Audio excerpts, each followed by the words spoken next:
What if your greatest love became your executioner? What if your truth didn't matter in the face of power? This is not just the death of a queen.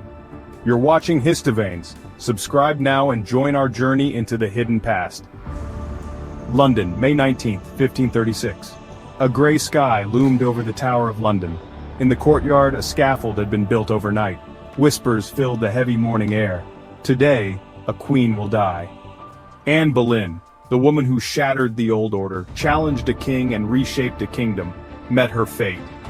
Can you imagine waking up to your final sunrise? The crown you fought for now seals your fate. Inside the tower, Anne opened her eyes for the last time. I hear the executioner is very good, Anne said with a half smile. I have a little neck. She touched her neck. Witnesses recalled her composure. A queen till the end. So how did it all come to this point? Anne Boleyn, daughter of Thomas Boleyn and Elizabeth Howard, was born into ambition and nobility. Raised in the refined courts of France, she grew up immersed in culture and grace. Unlike the golden-haired ideal, Anne had olive skin, raven black hair and piercing dark eyes, not what the world considered beautiful, but she had something more powerful: presence, intelligence, magnetism. Have you ever known someone who could command a room, not with looks but with energy? That was Anne. When Henry VIII noticed Anne, she did the unexpected. She refused to be just another mistress. If you want my heart, she said, Anne Boleyn, you must give me a crown. A bold challenge to a king, reshaping England's future forever. From 1526 to 1533, Henry pursued Anne with relentless obsession. He defied the Pope, broke with Rome and secretly married her in 1533. In September she gave birth, not to a longed-for son but to a beautiful baby girl named Elizabeth.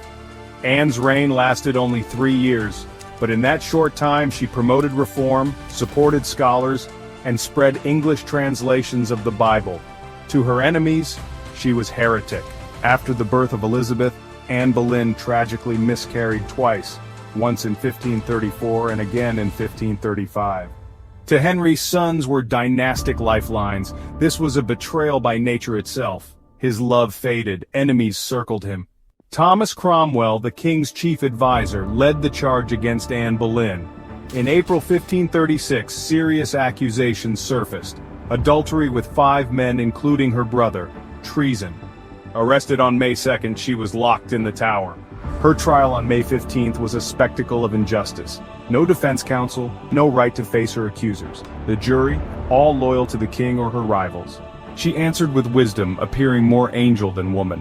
Her fate was sealed before the trial. Guilty, sentenced to burn, the punishment for traitors.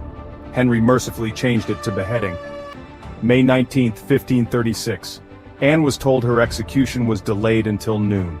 A cruel twist giving her more hours to fear. She prayed, whispered, Anne Boleyn, Vo, Lord have mercy on me.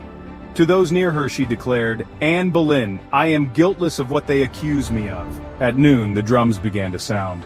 Anne gave her ladies gifts, a prayer book, a handkerchief, and some jewelry.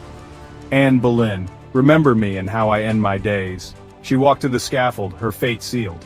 Picture it, 1,000 people standing silent, no roar, just an eerie calm as a queen walked to die. Dressed in gray and crimson, Anne moved with dignity. On the platform she addressed the crowd. Anne Boleyn, good Christians, I come here to die.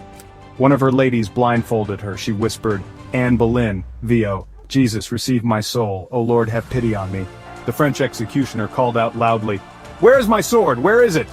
Anne turned slightly instinctively, and in that moment he struck, one swift blow. Her head fell. Silence followed. He held her head high and shouted, Executioner, so perish the king's enemies. Let this be a warning to all. The very next day, he became engaged to Jane Seymour. Just 10 days later, they were happily married. Anne's body was placed in an old arrow chest as no coffin was ready. She was buried at the chapel of St. Peter ad Vincula. Her final resting place was an unmarked grave. Anne's daughter Elizabeth became queen. She ruled for 45 years, ushering in a golden age for England's history. Not just a queen, but a symbol of ambition and tragedy. Remembered through the daughter who fulfilled the destiny Anne was denied. If this story struck a chord, Subscribe to Histoveins for more echoes from the past. Drop your thoughts in the comments. Was Anne Boleyn a martyr, a manipulator, or a woman ahead of her time?